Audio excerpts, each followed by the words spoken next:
first time ever. Hear you loud and clearly. And it was going place. That stuff's great. But the game is not a roguelike. Boomer shooter. Bang. Hello, this is John St. John, and you're listening to KEEP in the Keep, bringing you all the hits from the finest in the world of gaming and entertainment. Now sit back and relax as the drowned god Cthulhu lulls your mind with the tastiest talk in town. Welcome to another chapter of In the Keep podcast. I'm your very own prophet of the drowned god, the Motherlode. The Keep is a collective of gaming enthusiasts compelled by the drowned god Cthulhu to frag and jib one another into oblivion for all eternity. Alright, Dennis, come out and play. How are you? Hello. Who's this? Yeah, I'm doing well, Ty. How about yourself? I'm in physical pain right now. It's kind of bad. I had a couple too many drinks with my buddy the other day, and then we ended up deciding it would be a good idea to clear out his living room and have a wrestling match. And now my muscles are all just fucked up. Sounds like a nice weekend. Yeah. Yeah. I do have some sore muscles, but it's not from moving or wrestling. Just hit the gym a few days ago. Also did workout. You know, got to stay fit, even though you're sitting in front of a computer most of the time. So you got to do what you got to do, eh? No, that's a good place to start, because I think about this all the time, with people that I work around or whatever. It is you find individuals with these really unsustainable, unhealthy lifestyles making video games, and that's not true of everyone, but it's certainly true of some. I'm pretty surprised to see that most people that I encounter actually have a very healthy lifestyle, or at least, fit enough and not fit that, stereotype when you see someone in someone's cellar, living in your mom's basement, making video games. Luckily, most of that is not true. So I think people are a bit more health conscious in general there than your average American. Yeah, it depends where you go. Of course, there are some areas where the stereotypes are more prevalent than in other places. But I do like to think that we like to stay fit, or at least try to. And I started working out 2 years ago or something. That's when I decided okay, I need to get off my lazy ass. Even though I'm not fat or anything, it's just you wanna stay fit and just stay healthy. What's your routine? What do you do? The three main things that I do is just go for a run and try to get to 5 kilometers as fast as you can. Some X-Core sessions, which are easy to do from home, especially since the quarantine. The gyms were closed for a very long time, so you had to come up with something that you could do. And those kind of trainings can easily be done in your own bedroom or whatever. Just have a little bit more space, and do some X-Core sessions and or boot camp sessions, which are very good for cardio, but also strength. And it doesn't really require any tools or whatever. So that's good to do, and that's something that I've been doing for 2 years now. Yeah. What's a boot camp session? Is that push-ups, sit-ups, running? Yeah, it's basically anything high intensity training. So you have a bunch of workouts that last 30 seconds, and then you switch to the next one, and you do that a couple of rounds, and then you switch it up and do push-ups, mountain climbers, you name it, it's in there. And it's just 30 minutes of non-stop action, and it's going to wreck your shit. Yeah, I find that physical exercise is directly correlated to my mental health. If I don't work out, I get depressed, period. And so my main game, like you said, was running. I've always been a big runner, at least for the past 6 years or so. And I actually ran into some knee troubles, so I haven't been able to run lately. But in my house, I have all the shit, man. I have kettlebells all over the place, and I'm a big yogi, so I'm just crushing it lately, especially now that I'm working from home with the yoga sessions. I'll just get up I'm tired. I'll go do an hour. and then come back after a shower and get back to work, and I feel like motivated. But yeah, revitalized. It's really weird because you think like, okay, you've done a workout and you're dead, and afterwards it's the end for you. But that's not true. After a workout, you gain some momentum, and it's all of a sudden you wake up again, and you can go at it for a bit. Yeah, just like you said, it's good for your mental health as well. Just to empty the mind and not worry about your daily struggles and work and whatnot.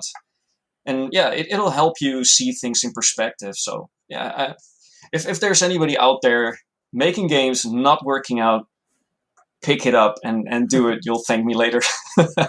Do you get the runner's high? Is it? I'm not sure if I experienced that yet, but I know what you're talking about. Yeah, I can't say that I have. Not yet. I definitely get it on like longer runs. Not if it's like a mile, you're not going to get to that point. But I've done some that are just like I don't know. I felt like punishing myself that day for some reason, and I just like after you get like 4 or 5 miles out, you cannot think about anything anymore. You're not. Your brain is physically not going. All your worries, whatever it is that you're supposed to be dealing with, that's not important because you're worried about breathing and like not dying. Yeah, there's something to that. You hear the people that do like the ice bath thing or like the cryo chambers or whatever, and it's like your body is actually thinking that it's going to die, and so it just shuts down everything that's not important. And you don't want to do that all the time or too much, but like every once in a while, if you can get to that point, it's a good reset button, and it works for me. It's been a while though since I've been able to like really get there. It's hard to maintain because it takes time to to do your workouts, and if you have other deadlines or whatever, you have to pass on working out and get that stuff out of the door. But every now and then, especially if you go for a run, you gotta maintain like 2-3 times a week in order for you to progress. And yeah, it's been hard for me to maintain that with doing X-Core as well and doing boot camp. So you feel like a small decline when you go running again. And yeah, the last session that I did was 7.5 kilometers. I'm not entirely sure how that equates to miles, but I think it's somewhere around 4. It's like 4 and a half. Yeah, something like that. Yeah. Oh, man. So yeah, then you definitely get the idea of okay, where's the exit? Where is the finish line? Because I've had it. It's good. It's definitely good to do. And I don't know. When I see like Scumhead, I've seen pictures of his room where it's just like literally like Jack in the Box and McDonald's just everywhere, but on his like covering his keyboards, and he's working like that. And I'm like, dude, we got to get you up, out, and into the world. Like Jesus. But that's why he's so productive. Is like that's his goal. Some people are here for a good time, not for a long time, and I hope that he's here forever though. Yeah. Well, power to you if you can live like that. I know a bunch of people that drink 2 or 3 cans of Monster each day, and I'm sitting here like, hey man, just one Monster just knocks me out for the rest of the day. And I mean, it's not very healthy. There's a lot of sugar in it, and I just can't imagine how you would deal with the rest of your day with 3 of those cans in your body. Yeah, I drank like half of a Monster at Realms Deep because we were streaming, and I can't remember. I think it was like vodka, and I was like, I'll do a little mixed drink with this and see what it tastes like. And that was a huge mistake. Nope. You could see a physical change in me somewhere about halfway through the show, where I'm just like, my eyeballs are just glued open. But yeah, it was fun. We had a good time.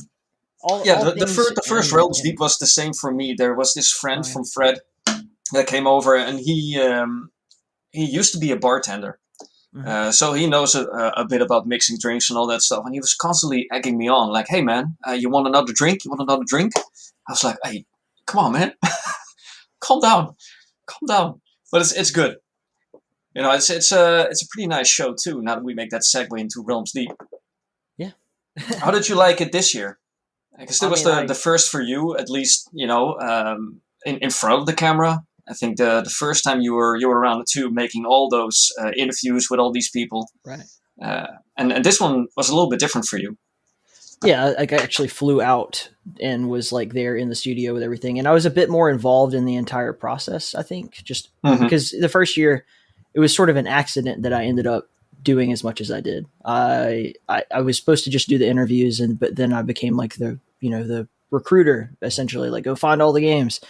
And this year it was too big. There were too many games, but because there was so much going on, I brought in Zach from E1N1 magazine, who was amazing.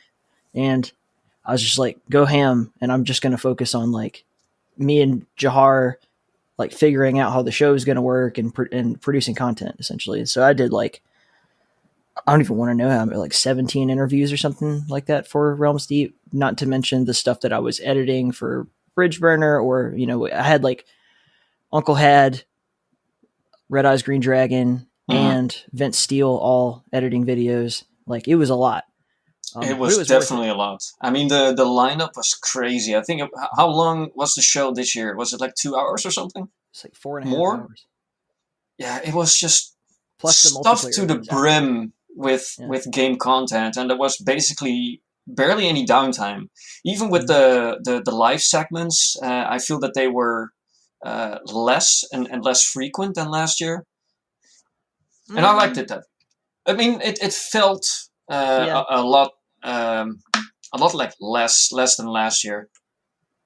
I think it was more like we just had so much content and we were just trying to get through it quickly, so we weren't trying to take up too much time, with us just talking and yammering about bullshit. But I don't know, man. It was just a lot. It was tremendous, though. I mean, I loved being in Aalborg and meeting everyone, and that was the best part. Going out to the movies and having dinner, and exactly teaching Fred how to drive a fucking lawnmower for the first time in his life. And for real, that's a whole story in itself. It's been a nice week for me as well. When I was at the firm's Realms Deep, seeing the guys in real life for the first time. Everyone was super welcoming, and Denmark is such a nice place. Good food. We also went to the cinema. So yeah, good times all around. So here's to the next one. And I'm pretty sure you'll do some more editing and more interviews as well. Yeah. I think the craziest thing was like I don't think I was mentally prepared for how much Danish people drink.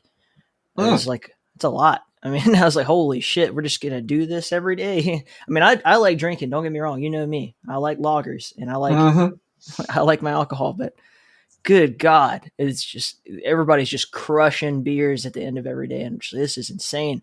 And obviously it's a party kind of week and like we're going out every day. Sure. And everything, but yeah. But holy smokes. And yeah, but we had fucking great beer there. Even like the local beer, like the local lager is a Tuborg Classic. I like that. It was pretty fun. I think I had that one too as well. Yeah. And then I stayed at Fred's place back then, and there was at least 1 or 2 beers a day, easily, which is nice, but gotta stop and not go overboard, because I do have this little stomach condition that if I drink too much alcohol or drinks that have bubbles in them, it affects me, and it just makes me feel like someone punched me in the stomach. So I have a natural, break on those things. But yeah, I do like beers, I'm starting to get to that age where it's like, okay, you can't do that anymore. Like when I was, 21, could drink all night, wake up the next day, go do PT, fucking, stand in line, get through the day, no problem, sweat it all out. Yep. Now I'm just like, oh fuck, what did I do? I will never drink again. Yeah. You wake up at the middle of the day and you're like, fuck, if I stand up now, man, it's not going well. So you stay in bed till like 5 p.m. or something, and then you slowly start to wake up, and it's just a waste of your day. Oh, man, and it lasts even to the next day, and you're still like, you can't sleep, or it's not good. But regardless, I had a great time. Yeah, I'm looking forward to the next one. Mm-hmm. So What have you been up to game dev wise, man? You showed me some really interesting like guns that you were creating earlier, which is, absolutely. I wish I could show this picture, but I can't. But it's No. so like you're just so talented, and I've been like Thanks, kind of man. slowly waiting for you to come into the limelight a bit more since we met. I knew that you would get here someday, but how are you feeling now? Where are you at? Yeah, I'm in a good place in such a way that, you know, every now and then you get this art block where you want to create some art, but it just doesn't come naturally. You know, if you have to concept something, of, you know, put something in 3D or something, or make a level or whatever, you know, it just doesn't come out. And lately, since I joined 3DR and Slipgate Ironworks, I was forced to make more 3D models and textures and all that stuff. Low fidelity, high fidelity, whatever. You know, it just got the engine pumping again. And now I feel more confident again in creating artwork and delivering within the time frame that you're given. So I've been working on several projects now. And, you know, the styles differ. You know, they go all over the place. But, you know, each and every one is one of my babies, basically. And it's weird because, yeah, you're just a small cog in the whole machine. But it's beautiful when you see something that you worked on come to life in animations or whatever, you know. And it's especially nice if your product lands in people's hands and they get to play with it, and, you know, they like the look and feel of it as well. That's that's always a good feel. It's kind of the nature of what you do is create things that are not like the forefront of what the experience is, right? So like, yeah, you're creating all the little subtle details that like immerse you without thinking about it or necessarily appreciating what went into it, but it's necessary, right? Like if you don't have those little subtle things, like the reflection of the light on the gun barrel, or, you know, something like that, then, I mean, you don't have that full immersive, true, like just deep experience that you get. It's a fine line and a fine balance as well, because, you know, a lot of things are taken for granted in a way that, you know, if you see a gun, you know, expect how it shoots, you know, and eventually you start to get used to it, and then it doesn't become something that you notice. And I think environmental storytelling and, or, you know, just some great shots in the environment, they last longer. You know, that's something that people will pick up on, and that's a fine balance to achieve that, and, you know, see if your model actually has any effect on people or not. Especially on you know, the lower fidelity type of games. You know, you want to create something from back in the day, but you would still like to create something that was at the best, at the very top of that time period. And that's always a challenge to do. But I still love it regardless if people, you know, get to see it a lot or not. It doesn't matter. It's still wonderful to contribute to a game that you would love to play yourself. Right. Yeah. Yeah. It's always a weird thing. It's like you get that a lot in my previous career field. Was just like, I don't know if what I did today mattered at all, but I was there for 12 hours.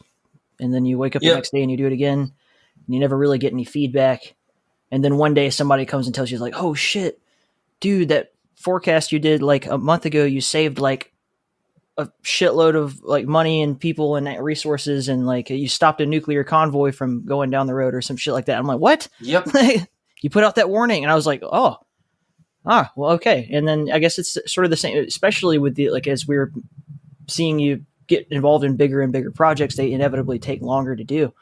And there are a lot more people involved. And then, you know, it's kind of like that thing where actors, you know, when they're in a movie that took years to make, and then they sit down to do the promotional interviews, and they're like talking about something that they did, you know, in a past life. They're probably already acting on 3 or 4 other projects by the time you sit down and talk to them about it. And it is odd.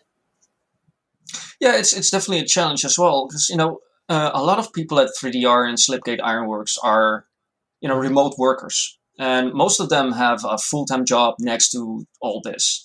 So trying to fit everything in the spare time that you do have is really a challenge too. And that's probably the same for those actors as well, because they're not working on one movie, in their entire career. It's always like 3 or 4 projects simultaneously. Right. So yeah, it's definitely something that is interesting to do. I mean, it gets tiresome at some point, especially if your day job becomes stale or really hard to maintain. People ask a lot of you. You have to make sure that a lot of bigger customers are tended to, and you get tired. And at night, you still have to do that extra part. However, that part is still pretty nice to do.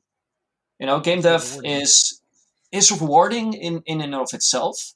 It is challenging, but it's still so fun to do, even though parts of it is still work.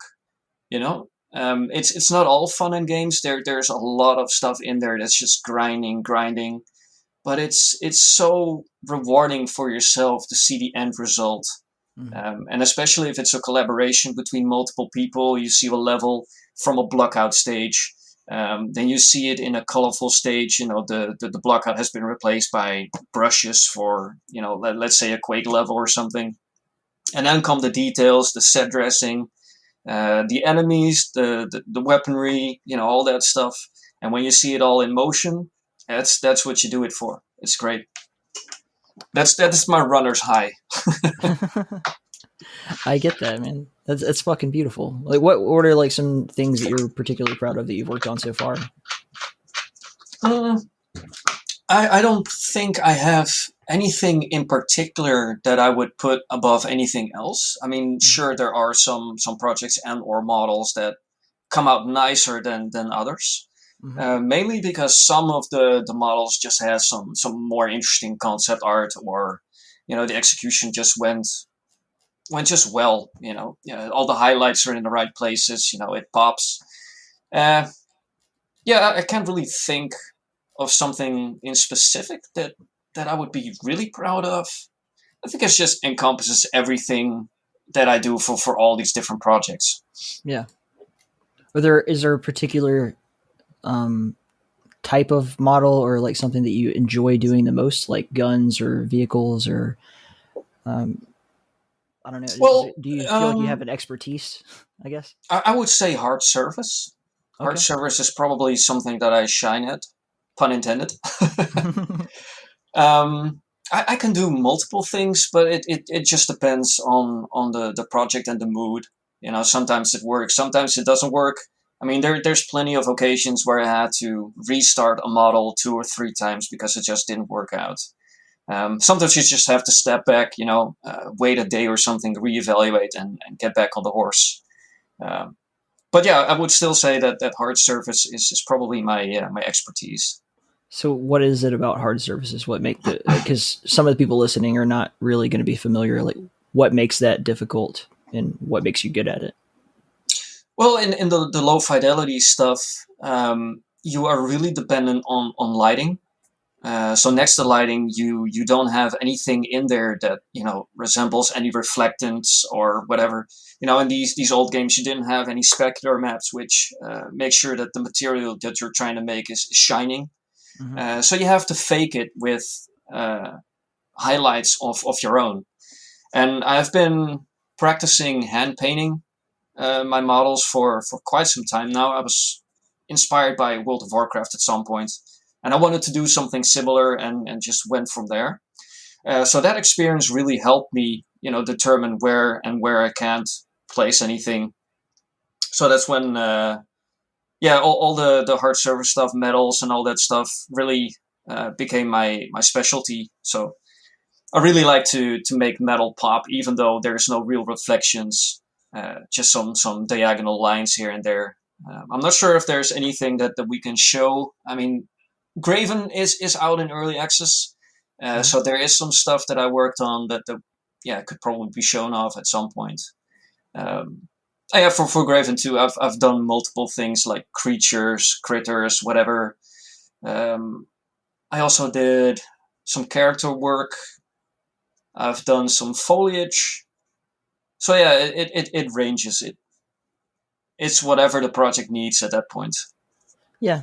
I find that when you have people, especially in video games, but like artists, they usually have something that they just particularly like to do. Like, so Chuck Jones, right? Like, he loves drawing monsters, and he's also really, really good at like that initial like iconic character design. Absolutely. With, you know, G-Man, like these really recognizable things. And Scumhead, to keep bringing him back up, but he's like, I like making weird, ethereal, disgusting creatures like that. You know, if he wants to put a vagina on a giant monster or whatever, like that's what he does. But it's like an H.R. Giger, I guess, kind of playing with your sensory, because initially, you know, you see these monsters and you don't notice every little detail, and then at some point when the fighting cools down a bit, you're like, oh man, what was I just fighting this whole time? I don't know. I don't even want to know. Never mind. Move on. But evoking that reaction in people, I think, is why he does it, or at least that's how it comes across to me. Yeah, I can definitely understand that if you have like a specific niche, or, you know, like a horror genre that you're really, really into, you know, that's when you can really shine and create something really spectacular. It's not for everyone though. I mean, it's not something that I would be particularly good at least that in coming up with ideas, but yeah, in executing them, I could probably pull it off, but yeah, it's not my main thing. I guess. There's another thing that Chuck said to me at one point in his career when he was working on like the Middle Earth games and everything. He it was part of I guess it was Warner Brothers, you know, at that point. And he said that basically his job was just making armor for the orcs. And there's just years of just doing orc armor. And it's like it's not very rewarding, not because he wasn't doing really good work. I mean, if you go back and look at any of those games, it's amazing work, but it's just like, you know, I show somebody my portfolio and it's just years of orc armor and me not really flexing what I'm good at. Like, how does that really translate into A, you know, getting a job, and B, like his own happiness? And I guess that's why he decided to move on at least from that particular point in his career. But yeah, especially it's good to change it up every now and then, because if you stick to one particular thing, that's all you will be known for. And if that's the only thing that's on your portfolio, it is hard to get any other job other than doing the same thing that you have been doing. And even though you're good at making armor and you can easily pull it off, you do need a break with all that stuff. You know, you need to do something completely different, just to stay fresh. Because then, you know, the grind starts to sink in, and it's not a good time for anyone. Have you ever seen the movie Forgetting Sarah Marshall? No, can't say I have. Well, you should see it, and I won't spoil the plot or anything, but the main character is a guy who's a musician, right? And he works on this television show that's like one of those like CSI true crime bullshit, like whatever. And his girlfriend is the star of the show. But he goes into the studio and they're like, okay, we need a track for this. And he starts playing this like really beautiful music. And they're like, no, let's not do that. Can you just do what you usually do? And he's like, what? And they're like, you know, do something like dark and ominous. And he just like hits the keyboard with like a bunch of like all of his fingers at one time. And they're like, that's a wrap. Perfect. And he's just like, you know, it's like you're being paid to do the job, and there's a difference between doing the job and doing the art. And you know, every artist, most artists don't want to just get paid to like accomplish a task. They want to create. And exactly. Yeah, I think that's pretty analogous. I don't know why that movie popped into my head, but it's such a good movie. Yeah, but it does display, you know, something that the artist would like to express. You know, you wanna create something of yourself and put it into that artwork as well. Right. And it's not always as deep as this. I mean, you know, the lowest level you can go is just, you know, portray your own style. But still, you know, it's nice to actually make some art for something that you're really into. You know, if you have to make something just because the the project requires you to. I mean, you can do it, but it's not as rewarding as a piece of concept that really resonates with you. Once you have something like that, you can really go ham, and I can guarantee you, if that happens, sparks will fly, and the end result will definitely show. And I just think it's like you get a better product if you're working with someone who's passionate about what they're doing. Just absolutely, like you can't try to. You can squeeze an apple, but you're never going to get orange juice out of that apple. You're just going to get apple juice. And so it's especially from a project management standpoint, like I want to work with somebody who wants to be there, like badly, and not like because they're desperate, but like because this is like awesome to them. So like when you're looking at like for an artist or a musician and you have a project and it's like this isn't really what they do, and you're just trying to like talk them into working on. Like, can you draw like really accurate human looking characters? And that's not what they do. Like, no, I make monsters or I make, aliens or that kind of thing. And they're not going to be passionate about it. And you're not going to get what you want out of them usually. And there are some people who are like jack of all trades. Like that. Oh, I'll just do anything.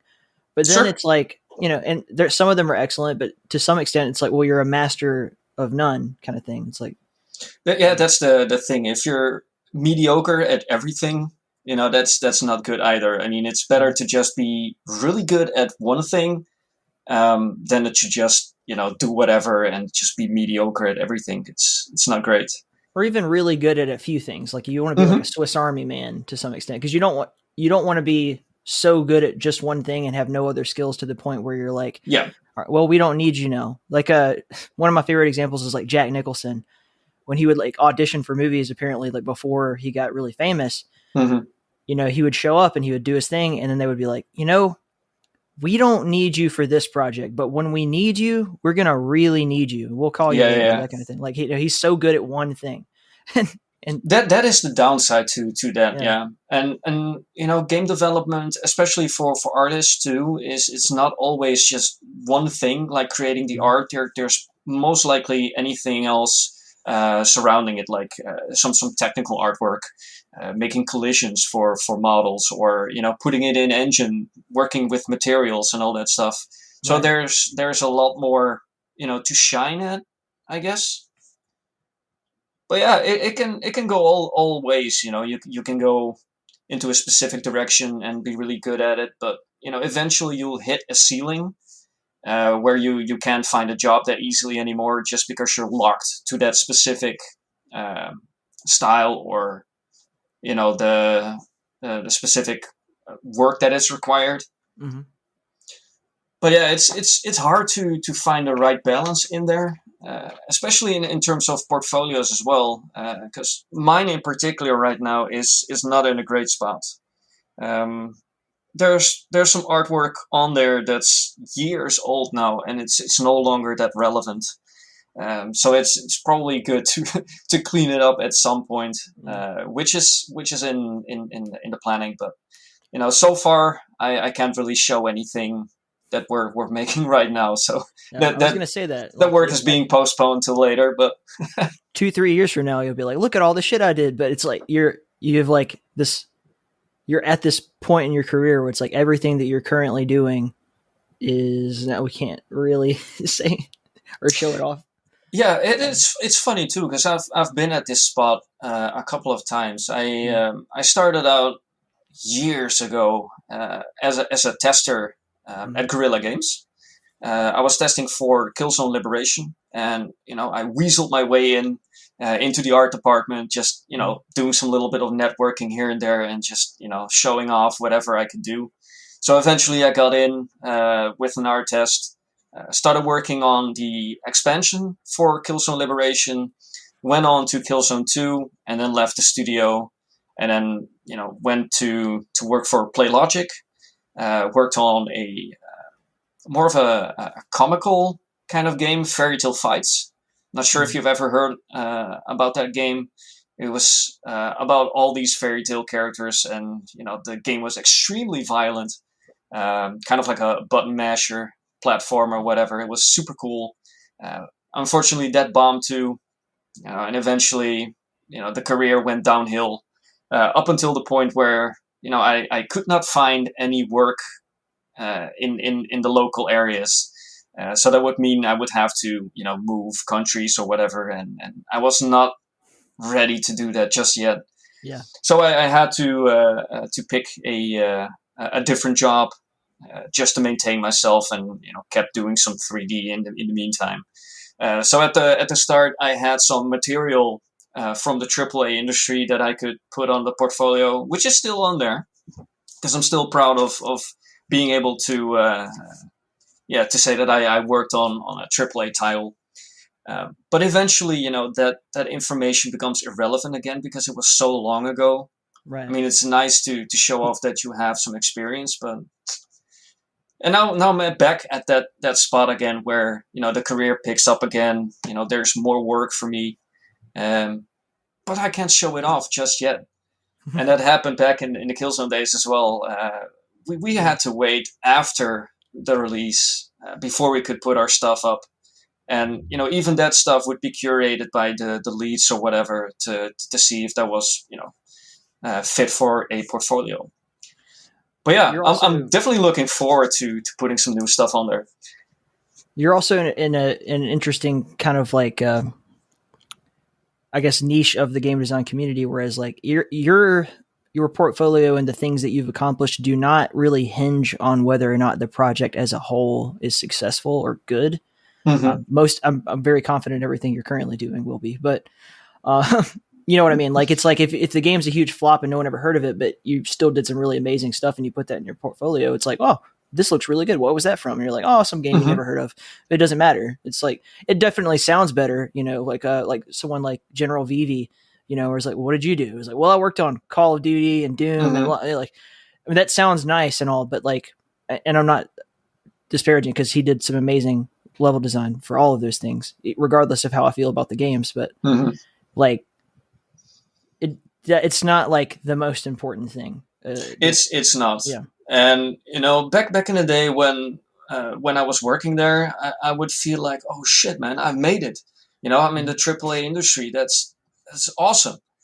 But that stuff wears off really quickly, and then you realize that nobody in your environment actually cares about all that stuff. And then you wake up and you're like, shit, they're actually right. It's just work. I mean, it's good. It's an important title, and it'll help you on your career, but it is not something that is worth developing a big ego for.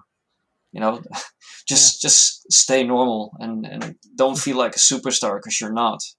Because you're easily replaceable, and I feel my line of work is especially vulnerable to that, because there are so many people that make art for video games, and it's very easy to be replaced, and the next line of people are already waiting for their spot at the table. So there's a lot of young gotta stay humble always, but there's also like the human aspect that's not just the work that you do. I'd rather work with someone who's like not a rock star, like not the best in the world. It is like, there's like I'm not sure if you've ever heard this before, but like the idea of a teammate or an employee, like you need someone who is 2 out of 3 of like, they're prompt, they're fun to be around, and they're good at their job. And you can be 2 of those at any given time without the third and usually get along just fine. So if you're cool to be around and you're really good at your job, but you're, we have to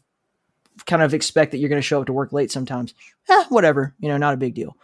If you're a total asshole and you're really fucking good at your job and you're always on time, it's like, well, we'll tolerate you being an asshole to some extent.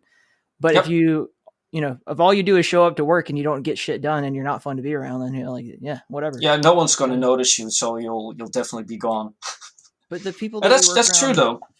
Just we all genuinely like value each other, and especially like you've been around for like as long as since before I ever even got to this dreaming about this point. I was just like, that guy clearly has something going. Like you, not only were you talented, but you were also being recognized for that talent, and people like you, and that's good. Yeah. That's a big part of the puzzle. Yeah, I always like to fit in with people. I'm one of those guys that likes that everyone wants to hang out with. I just want people to like me, and I don't like to be around drama or to fight with people. That's just not worthy of my energy. So yeah, naturally I just try to get along with everyone, and it doesn't always work. But I can separate it onto a level where you can tolerate someone else, despite someone having a different opinion, or different outlook on life. It doesn't matter, as long as you respect each other, it'll be fine. Yeah, it's definitely a good trait to have. Maybe it's also a little bit dangerous, because if you're this nice and or gullible, you're like a yes man. People can and probably will take advantage of you. So you definitely have to, be vigilant of that. But yeah. And so far, people who are like snakes in the grass, so they're like yes. trying to charm their way to the top without ever actually doing the. Those are the people that hang around streamers or big artists, just to say like, hey man, I've got this contact within the industry, and try to weasel their way in with that kind of politics. And I'm not about that. I genuinely care for the people that I'm around. If I support a streamer or another artist, I'm there 100%.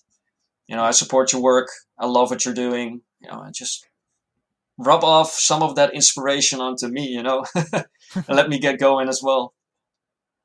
But yeah, since I joined 3DR, I mean, most of the people that I came across are, just similar in terms of passion, skill level, and just good people to hang around. It's been great so far.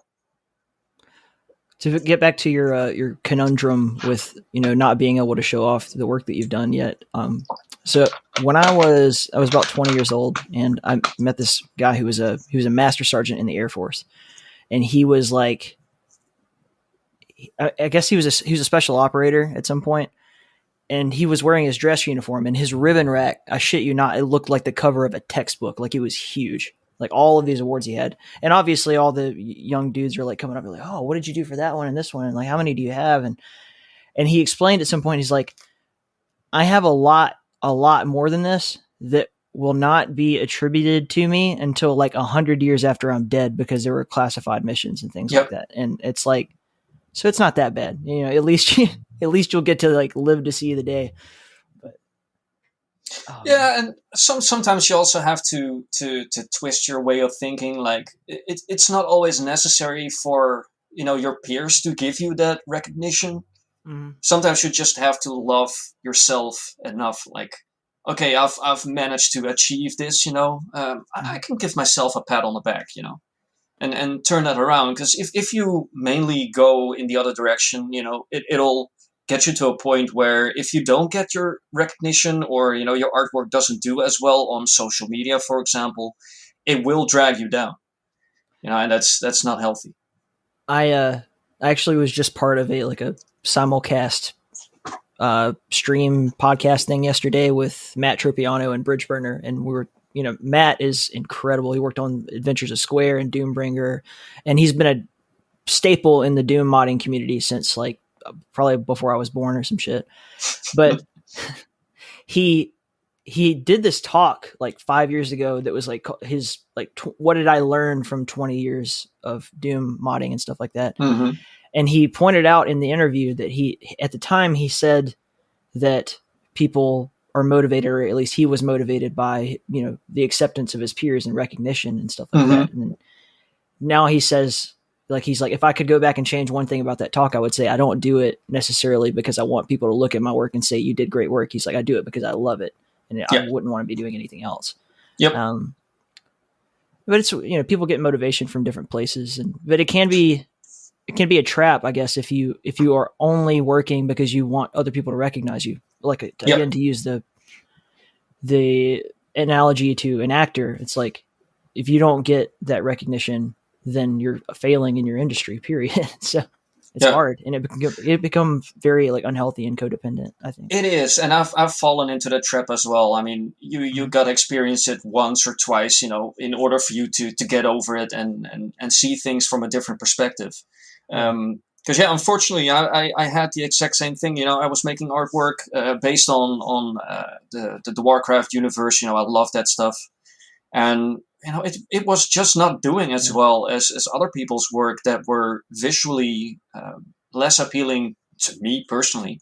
Mm-hmm. So I was always like, am I doing something incorrectly? Is my artwork not good enough? And it just makes you doubt yourself, and you'll get in a really bad spot where you're no longer motivated to create some more artwork, and it's not a good spot to be in. You really need to let that go and not let other people dictate what is good and what isn't good.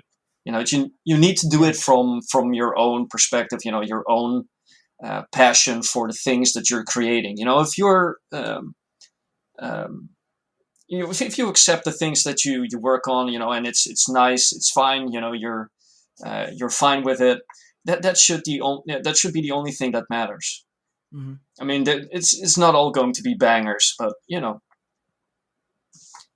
but still, it's nice to get some recognition from time to time from other people. But yeah, I think everybody wants an attaboy. Everybody wants. Of course, I want to call my dad on a Sunday and be like, "Guess what I did?" And he's like, "That's amazing. I'm proud of you." Like everybody wants that. Of course, I mean, people who don't get that tend to be very damaged in some way.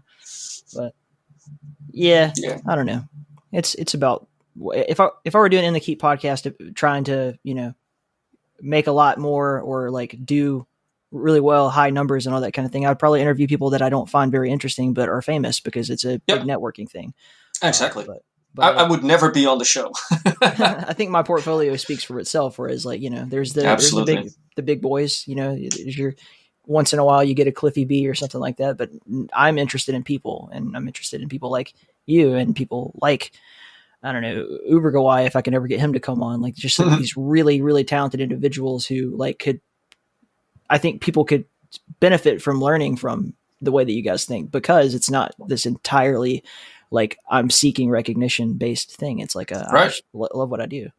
Yeah. The thing with, interviewing all those Goliath, people, it's like everyone has heard their story at some point in their life. There's not much new that they can share with the world. Even though it's still nice to listen to Romero doing his talk, whoever, it's great to listen to them. But yeah, just like you said, I mean, I'm also interested in other people, what makes them tick, what brought them to this point in their lives, and how can I learn from that person? And what I like to do best is try to give back to the community as well. If someone is struggling with a piece of artwork, hey man, send me a message and I'll try to see if I have some pointers for you, and I would expect the other way around as well. If someone looks at my stuff and he's like, or she's like, hey, these are points that you could probably do to make it pop even more, I'd be open to that. I would love that. So what was the moment when you realized that you were meant to be an artist? Ooh, good question. I don't know. I guess you just roll into these things. It started out for me finding out that you could make your own models for Counter-Strike back in the day. That blew my mind, and I was always interested in how people would make games. As a kid, I always wondered hey man, how are these people cramming a game into a cartridge for your Super Nintendo? How is that done? I could not wrap my head around, how that worked. So when I learned that you could use a very simple program to create your own custom models for Counter-Strike, I was like, I'm getting in on that. Look up some tutorials, just mess around, get all that stuff in there. And it just made me realize that, whatever I was doing was a lot of fun, just a lot of fun. Mm-hmm. And it just went on from there. I practiced more and more, and it became higher quality. And yeah, I guess that's when I realized, okay, I might have a knack for this. Mm-hmm. Let's just continue and see where it brings me. So, and here we are. So was your so you're making models for Counter-Strike, but were there any other things that like kind of stood out to you about artwork in games that like made you think like I'd be really good at that in particular, or was it like a slow iterative thing? Yeah, I would say the latter. Okay. I was always very, very interested in drawing as well. Yeah. Like I would mimic drawings from Disney stuff or whatever.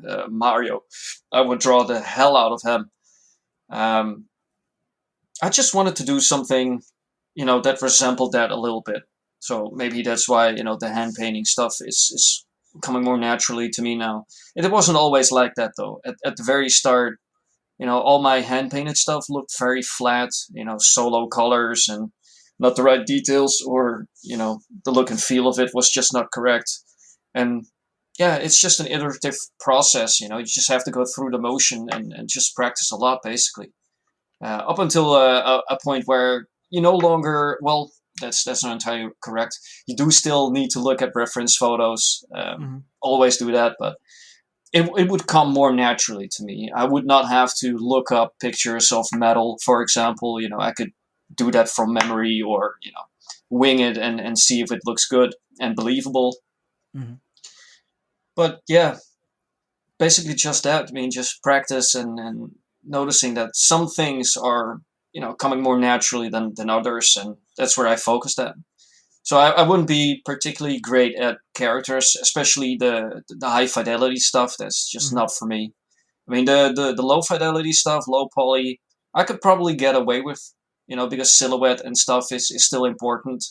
And it's, I wouldn't say it's easier to do with a low res model, but it's easier to maintain. Like there's less vertices that you have to move around. So you got to make them count. And I do think I have a knack for that. Yeah, there's something about that specialization that is really reflected in like the complexity of the art you're trying to create. So it's like, working on bigger and bigger games. So there's, you can't just be the artist of a giant game. You have to be part of a team who all have their own sort of department and thing. And what it reminds me of is like in The Watchmen, Dr. Manhattan has like an entire CG team dedicated to his wiener. And that's just like hilarious to me, but like that somebody has to do it. Yeah, that's true. Do you think that progression and skill as an artist is inherently tied to an increase in complexity, or are there like basic skills that are kind of fundamentally go across the spectrum, right? So you mentioned you don't feel that you're good at like these high fidelity character work type things. Is that something that you strive for, or is that something that's just like not your preference? Yeah, it's not something that I strive for, and it's I would find it interesting to do at some point. I mean, I do have some books lying around for anatomy and all that stuff. But it's hard to find the time to sink into it, and get down deep into the nitty gritty of how it all works, how it's supposed to look, the type of software that you need to make your own in order to create those high fidelity artworks. And for me, I just decided that's not my path. I'll gladly do, hard surface stuff, environments, vehicles, whatever. But yeah, characters is not my main thing. So when you're, go ahead. Yeah, I was just trying to get back to your earlier question about, the fundamentals and all that stuff. Yeah. It's hard for me to answer that, because most of that, that feel that you have, like if you see someone that is super talented, you think like, okay, someone was born that way, they're extremely talented, they don't have to work as hard. But I don't believe that to be true. I mean, they can be very, very excellent at their craft, but it would still require a lot of practice and all that stuff. So it's partially true, that some people do have a knack for certain things. I mean, an athlete, excels at their sport, while other people would have to work 10 times as hard to reach that level, or they work 10 times as hard, but don't even get close to that level, and I think that's the same thing for artists as well. Some people just have a certain knack for things that just come naturally or feels like it comes naturally. But in all cases, a lot of effort and practice is always involved.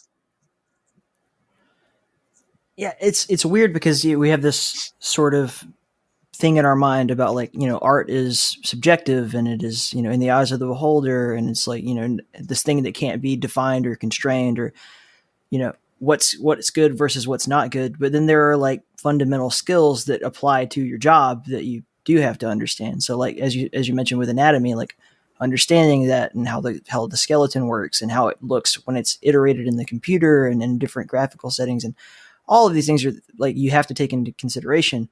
And I'm curious, like when you're working, as like a senior artist with a team of other artists, like how do you assess or convey these things with other people?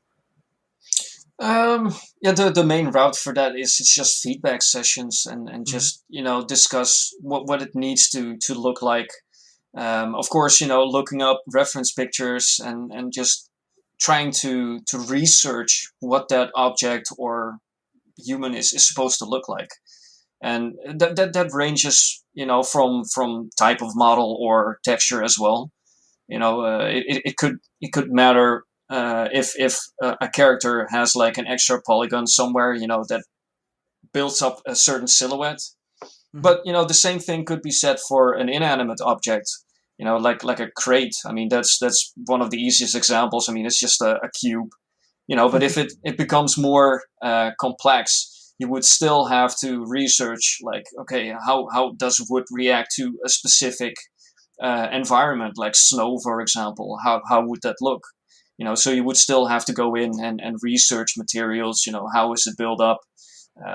For example, metal. What type of metal is it? Is it very rough? Is it not rough? Those kind of aspects are always there. And it's something, if you work with a team of different levels of skill sets and knowledge, you would just have to go in and just provide feedback wherever you can, and that is something that 3DR does really well. There is, of course, a hierarchy in terms of, who pulls the strings and who has the last say. But I do find that the entire environment is more loose in that everyone can voice their opinion on a specific art piece or a specific decision on gameplay or whatever. And I do feel that brings out the best in people. The best examples and the best feedback comes from those kind of sessions, and I love it. Yeah, most of the senior staff at 3DR, and I think this is one of the things that makes it really special, in particular, talking about like the last several years worth of like what games have come out, are very comfortable delegating work to someone who they think is an expert in the subject. So it's like, yep. We're going to make a game in the Quake engine or whatever, or we're going to make a game that, it's level, in Graven's case, like the levels are designed with Trench Broom, just like in Quake, and then ported to Unreal. But you end up, okay, well, who would be the best to do that? And it's easy to say like, oh, we'll just hire a bunch of level designers and teach them how to, use this tool. But in their case, they're like, well, let's go to the Quake community and find all the best Quake mappers. So now you've got like Jose and Dump Truck and like all these amazing people who have years and years of experience making levels in that engine or, in that style. And, and they just pull from that resource, and that overall you get a much better, you get a way better product, in my opinion. And I think we touched on that a bit earlier. It's just like, these are the people who are good at it. They're very passionate at what they're doing, and they are very very efficient in their tooling. So it's easier to get them up to speed. Now there are still some roadblocks. You would still have to teach them how Unreal Engine works, for example. Mm-hmm. So there's a slight overlap in their comfort zone, so to speak, and that part outside of it, which still remains a challenge at times. But it's just so great to see that people with passion for whatever they're doing. It's something that really shows in their work. And I think Graven will definitely benefit from that. Yeah, it's interesting because it is in that style, so to speak, but the way that the game works is fundamentally so different than your Quake that it's like you kind of have to rethink. You have to reinvent the wheel almost, and like, how do we do this? How do we make this big interconnected sort of thing? Wrath is another game that has like a very particular level design style that is, iterative of its creator, but not every mapper makes that sort of thing. Where you have it goes even deeper than that. I mean, even the tools that are being used. I mean, Transbroom is something that most people would probably be able to jump into, and get working in it within no time. But the tools that they're using is a little bit older. The knowledge of those tools, is not as widespread as the Quake community with Transbroom is, for example. So there's a lot of challenges in working, with old style engines and or techniques, and that's the same here as well. It's really challenging to create something that feels like it came out in the 90s or early 2000s, for example. But yeah, you do have all these modern tools that you need to bend in order to get that fidelity. Right. And well, even in the case of Graven, a game back then would probably not look as good as Graven does right now. There's still that extra layer of care and next level unreal trickery. But yeah, there's a lot that goes in behind the scenes for sure. What are some of the things in Graven that you've like found to be rewarding or challenging, like objects or anything that you've actually done so far? Trying to make sure that you hit that style. Right. It's stylized enough, but it's also rooted in realistic stuff. I mean, if you look at Benjamin's work, he did most of the textures for the levels. Right. And all that stuff is done in Substance Designer and all that. It just looks so good. I mean, wood reads as wood, metal reads as metal, right. Stone as stone. It's fantastic to see. And just trying to make sure that your stuff hits that same fidelity and doesn't have more of a cartoony vibe to it in right. comparison to the rest. That's definitely a challenge. But yeah, the entire atmosphere, the music, the enemy design, the look and feel of the game just resonated with me. It's just it's right up my alley.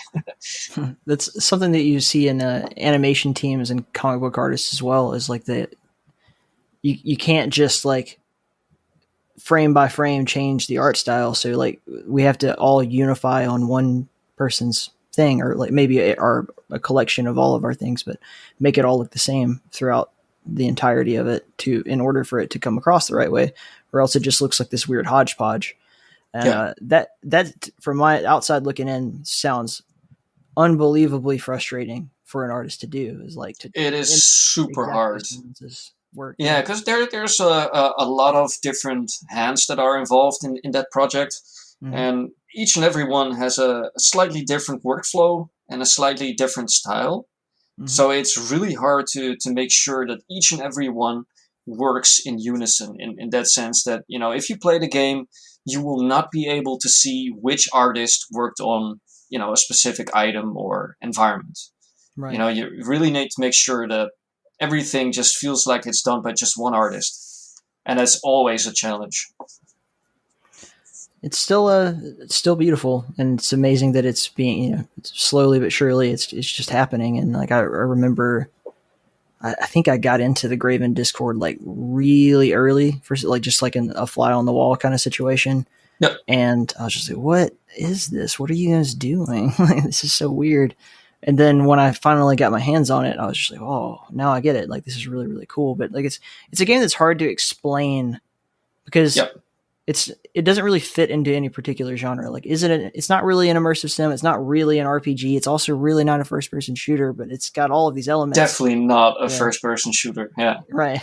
It's just, but it functions like one. Like you're moving around like you're in Quake, and is Skyrim a first person shooter because it's first person and you can shoot in it? Like, I don't know. Like, but it's not, that's not what kind of game. Yeah. It's a bit more nuanced than that, I think, but yeah.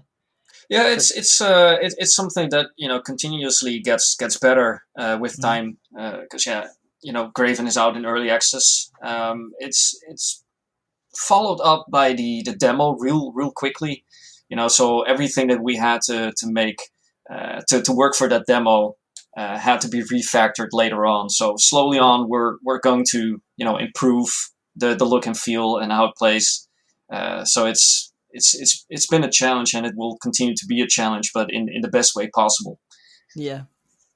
And just like you said earlier, every piece of art, is also in the eye of the beholder.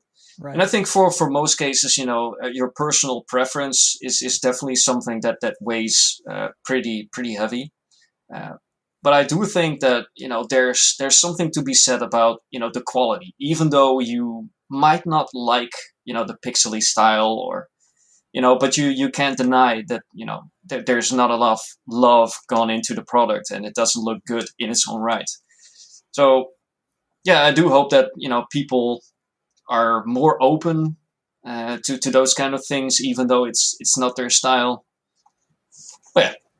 Well, so when you're sorting through the feedback, because like when early access first hit, I mean, obviously it was not like the best early access release in the world, but whatever, you can recover from that. Sure. And I'm sure it will. But you actually read, because I went on Steam and I just started reading the negative reviews to see like what are these people actually saying, and oftentimes.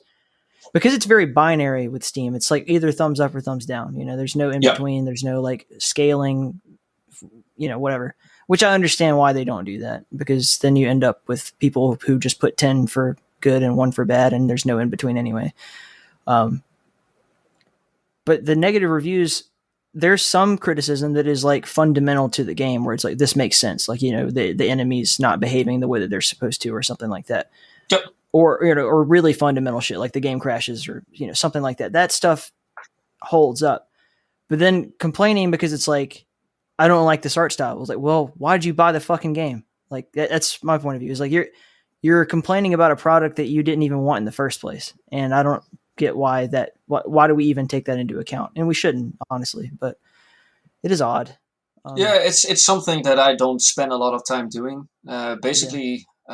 Just to protect myself, if I see all that toxicity out there, which is not justified, I do have to add, it's not good for me, because I get worked up over it. If people are in the wrong, people got to realize that there's a lot of people working, day and night to get, a great game out there. Mm. And I feel that there's not enough respect for the developers of a game, even though someone might not like the product or whatever. I mean, that's all fine. But yeah, that's why I don't really look at, the Steam pages or whatever, since it's all, it sucks, and there's no constructive criticism in there. Yeah. That's a shame. Because you see it all over the place too. I'm really comfortable with, first of all, I'm not emotionally attached to the project. Like I didn't do anything for it. So there's that. But I'm really comfortable like sorting through criticism to find what is the constructive part of it. Because it could be that, you see all this negative shit and you just say like, okay, that's negative. But when you actually look at it, like I said, it's just like, oh, well, there's really not that much wrong here. It's just people who are angry, which is fine. Like they can be angry. It's a free, well, I was going to say it's a free country, but it's being sold all over the world. But just in general, like people have very different ways of expressing themselves, and I am pretty comfortable with just sorting out the wheat from the chaff in that way.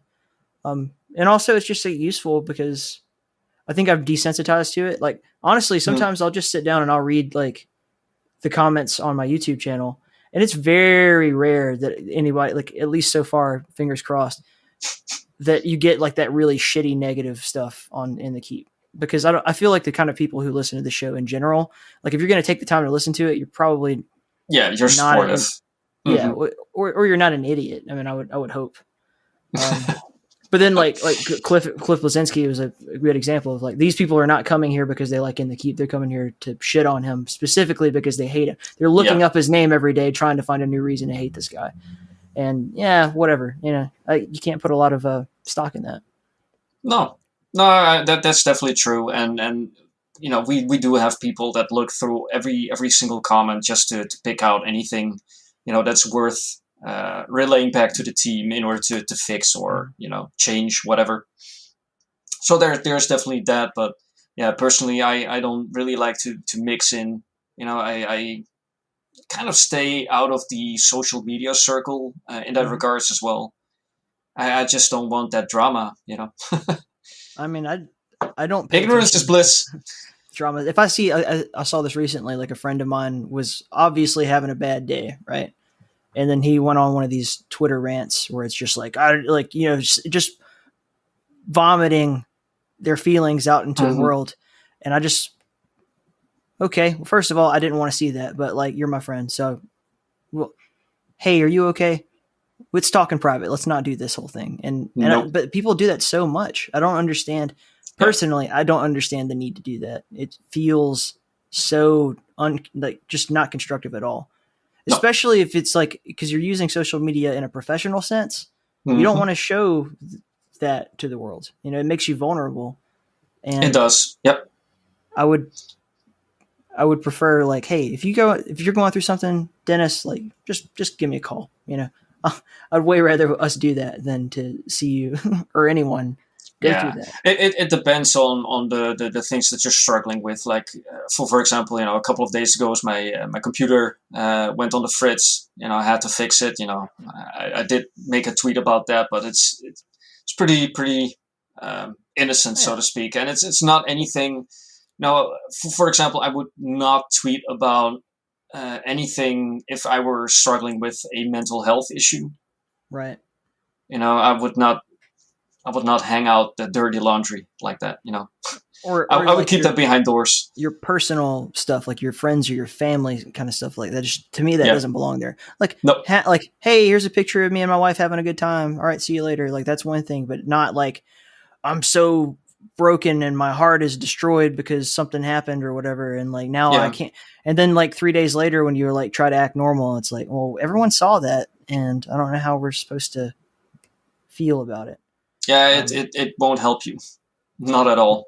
And there's another thing that I learned actually from Starlight Skies when she was on the show. Really brilliant marketing director.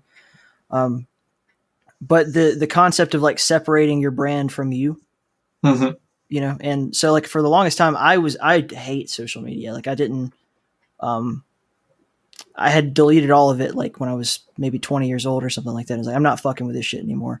But then, it became necessary for In the Keep. So I had the In the Keep account on Twitter, but then it became this sort of problem where I couldn't communicate with people on a personal level through that account, because then it's just like, why is this brand speaking to me like it's a person?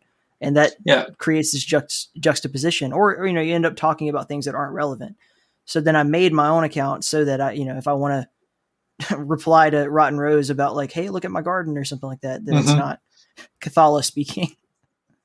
Yeah, it's a fine line, because it's probably easier to do because, In the Keep is a brand. I don't see my artwork being a brand for me in particular. I mean, I do use it to do some networking, and occasionally show off some private artwork. But I also still reply to people that I follow and care for, But if I do create like a specific brand, if I were to create a video game on my own, I would definitely make a very specific Twitter handle just for that, and keep whatever personal interaction with other people to a minimum. Right. So that's definitely good advice. But yeah, my social media presence is very low. I wouldn't be surprised, if people never saw any of my artwork. I mean, who cares? I'm not too big on social media anyway, but it's nice to have, because there's a lot of people that you can reach. Yeah. When you're building a brand, it's like within the Keep, it's like, I definitely want to more people every day to know that this podcast exists. And my motivation for that is not only my own, but like, I want people to hear you talk about this stuff. Like, and I want to give them that opportunity to do so. So it sort of has to be structured on this, like, at least up to a certain sustainable amount growth. Whereas I don't give a shit how many people follow me personally. I just want to see what my friends are up to, or be able to add an extra like and retweet to every In the Keep post. If that. Yeah, and that that kind of brings us back to the point that we made earlier about recognition, all that stuff. The whole business or interactions. Yeah. Yeah. I mean, it's necessary at some point. I mean, you do have to reach your people. If you see a job offer, for example, I mean, that's just a great place to grow your network. And increase the chances that you will see a tweet that is for you. With a job offer or whatever. Or you discover a new artist that inspires you. I mean, that's just wonderful. I mean, that's the only good thing about it. It's sometimes a little bit odd to see, artists go on a political rant or whatever. I would prefer if people would, separate that as well. But what can you do? Yeah, I remember. I think two good examples are like John St. John and Vince Desi, right? Who both have their perspective and all that. But I'm like, I followed you because I wanted to hear about like Duke Nukem and your cruises and shit. And like, I don't necessarily want to see this political tirade about what mayor of what city you think should be dead. Or I'm like, Jesus Christ. Like, yeah. But it's still funny, but it's like kind of like that's not what I tuned in for. No, exactly, and it's hard, especially for a character that is older now. We haven't really seen anything Duke Nukem related in a long time. So right. if you follow him for that kind of stuff, you like voice stuff. That's great. But yeah, if you constantly get bombarded by political stuff, that's I would mute someone for that, and until they came to their senses, And when I especially because those guys are getting up there in age, like Vince is, he's old. Love you, Vince, but it's just like he doesn't give a shit anymore what anybody. I can't wait to get to that point where it's like, I don't give a fuck what you think about me. I am just gonna say what I feel like. Like Grandpa, comes in and says something at the dinner table, and you're like, all right, well, I still love you because you're my grandpa. Exactly. I mean, you do get to that point pretty early on, at least for me. I used to be very conscious about, how I looked and whatever. I'm a skinny guy. Always had some flack about that. But eventually you get to a point where stuff like that no longer bothers you, and you realize, hey, man, I don't give a fuck what people think. And of course there's still, like a separation between me going political and whatever. Yeah. I would not be as free in that regards. I'm still holding back on those kind of things, even though I do have my own opinions and whatever, but I'm not ready to share those yet. I want to be like my grandpa. He's just like, he's just not trying to impress anyone. He wakes up in the morning, he puts on his cut off jean short shorts with his pockets and his boxers hanging out the bottom and his big straw hat, and jumps on a tractor and drives around the yard with a case of beer. And he's just like, fuck it. His belly hanging out, chest hair 4 inches away from him. Just so funny. But yeah, there will definitely be a point in your life where you can get away with that. You no longer need to find a partner at some point. You'll be settled down. Have a family or whatever, and that's when you can let yourself go, if you like, of course. Oh man, there is a certain like comfort in that. Like one of the guys, I think he'll be the podcast directly after yours, but it's a comedian named Chris Heist, and he's like, when he's on stage, he's literally like just giant. He looks like a hobo, like just raggedy shirt, and his jeans are literally falling apart, and he's barefoot. I mean, he literally looks like a hobo, but like that's kind of part of his character. It's part of his personality, but his character as a comedian, that like this really brings you into this guy's head. And it is that like, I don't care what anyone thinks, fuck society, like all that kind of thing. I'm really looking forward to interviewing him. But it's good though, because we are so caught up with aesthetics, in terms of fashion, equipment, and like people are going crazy over Apple related gadgets and whatnot. big ass brands, you know, the Gucci's and whatever. It means so little to me. I mean, it's nice to have, but you know, I wouldn't go out of my way to hit that lifestyle like that. That's not for me. You know, so I get that. You know, I don't give a fuck what people think. You know, I'll wear whatever I want. You know, I don't care if it looks fashionable or not. It's fine. I definitely get that. Yeah. I'm really utilitarian in the way that I dress usually. Like, I don't really, I mean, I want to look good. Don't get me wrong. I'm trying to look good, but like, I'm just like, you know, I'd rather my clothes be like a uniform where I just wake up and I don't have to think about it. I just grab them out of the closet and no matter what, it matches and I'm good. And that is generally how I go through life. I'm actually transitioning, you know, now with I'm used to wearing a uniform to work every day. And now I have to like, I gotta like wake up and choose, but I'll literally grab shit out of my hamper, like pants, check, shirt, check, underwear, check. All right, we're done. Sounds familiar. Occasionally I'm awake enough where you look in your closet and you're like, okay, I have this great pants now. I'll probably look for a color that goes well with that. You know? I'm colorblind, so like everything I have is black or blue jeans. Oof. Well, that might make it easier as well. I mean, just have black, whatever in there. Yeah. Whatever you pick is good. Makes it simple for me. Yeah, I mean, why not? But yeah, it's just good, you know, just wake up, grab some stuff out of your closet and just go about your business. Yeah. It doesn't really matter to me. I mean, the only time that I actually do care about what I wear is when there's a specific occasion, like a marriage or whatever, you know. Yeah. You suit up, you know. Yeah, exactly. Yeah, or, you know, we used to dress up with the family during Christmas. We would all go in very, very neat outfits and whatever. You know, it was a thing. But yeah, other than that, I would only wear it very, very rarely. And just like you said, man, you want to look presentable. Like I wouldn't go out without, you know, combing my hair or whatever. But yeah, I would not go out of my way to try and be like the next model or whatever, you know. I don't care. So, is there a particular like IP or brand that you dream of doing artwork for? I don't know. There are a lot of games that, you know, had their highs already. And like the Metal Gear Solid series, you know, it's no longer where it used to be. I would have loved to be able to work on a title like that.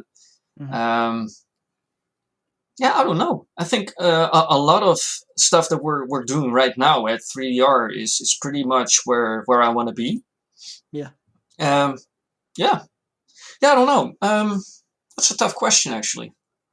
I find it interesting. Like I'm pretty big on like I love nostalgia and all that. Don't get me wrong, but I like new ideas and I like create, like that's what I'm looking for usually. And like, so I was interviewing Jeremy Alessi, who's making this really cool software that allows you to like stream your game, like your ROM library or whatever, to other people. Okay. And you can play multiplayer and shit. But anyway, that's not the point. That he's entire life was very focused on, he wanted to work on Nintendo stuff. And it's kind of still eating him at this point because he's like, that's not something he was able to do for whatever reason. And I worry about that because I like your perspective is like, I'm just kind of happy to be doing what I'm doing and not like striving towards like, I need to, you know, work on Metal Gear Solid or whatever. But hey, there's Combustion, which is Metal Gear Furry. That's true. I mean, there's always opportunities that, you know, come close to whatever you want to be doing. At some point in my life, I would have really liked to be able to work at Blizzard, because I was so big on all their IPs like Diablo, World of Warcraft. I just wanted to achieve that at some point. But yeah, we got to make sure that, you know, the bar that we set for ourselves is not too high or unattainable. You know, especially for a guy from Europe. to transfer over to America, for example. There's a lot of hoops that you have to go through in order to achieve it. And I guess the same thing could be said for, Nintendo, as most of their stuff is in-house, it's back in Japan or whatever, and for a European guy or, an American guy, it would be harder to, move over and continue to work on something like that isn't first party. Well, knowing what we now know about the work culture at Blizzard, I think you'd probably be happier not working there anyway. Yeah, that's something that definitely played into, not me wanting to work there any longer. I would say that it started even as early as Chris Metzen leaving the studio. Because a couple of those guys there, they were my inspiration. They had some great ideas, great stories, or whatever. And when they started leaving, I was like, hey, this no longer feels like the Blizzard that it used to be. And then the wanting to work there just degraded. It was just not there anymore. Plus, I worked on some stuff in my spare time that was cartoony in that sense. It was hand painted. A little game called Shotgun Farmers. Mm-hmm. I'm not sure if you ever heard of it. It's a very very quirky multiplayer game where you play like a Rayman-like farmer that grows his own guns. So every weapon in the game is based on a vegetable, and whatever you shoot, drops pellets, and that grows new weaponry. And that project actually filled the void for me, in a sense that I could get to work on fantasy stuff. There was something unique about the whole aspect of that game. I mean, who has weapons that are based on vegetables and a silly farmer situation? So I guess that that made it less painful for me not being able to attain it. Yeah. On the other hand, there's a lot of opportunities that could still be out there, to get close to something on that level. I don't know. I mean, I would have loved to have worked on a new Zelda game, for example. I love Zelda. 2D, mind you. I do like the Super Nintendo era way better than whatever came after. Even though all these games are, super high quality. But that's, I would still have loved to have done that. And in that regards, I also did something similar. I worked on a dungeon set for a pixel set that was sold on a store called BitGem. Not sure if you know those guys, but they are basically just a company that made prefab things for maybe prototyping, or you want to make a mobile game, and they have some assets ready for you. And that one was Zelda inspired. So that was nice to do. It was pixel art. So also a big challenge. I mean, the hand painted style that I went for, really, really helped me achieve, something that looked like it could have been in a Zelda title. Yeah. So that's nice. So there's always something out there, that they can scratch that itch, so to speak. But yeah, it's good to have big dreams. Never let someone, steal that from you. You got to aim at something, aim high. But yeah, do not let that be, everything for you. Because if it doesn't work, you're going to beat yourself up. You're going to feel like a failure, even though you're not. It's a pretty beautiful place to end it, I think. Yeah. Absolutely. It's just like, the moral of the day is like, love yourself and don't get too bent out of shape. Exactly. Just have some fun, get out there, do some modding, get some levels out there, interact with the community, and if you do provide feedback, just try to stay respectful and be mindful of other people's feelings. Thank you, man. This has been a real pleasure. And I look forward to doing it again when we can spend a lot more time talking about everything that you've been working on. Absolutely. Yeah. It was good to be here. Yeah.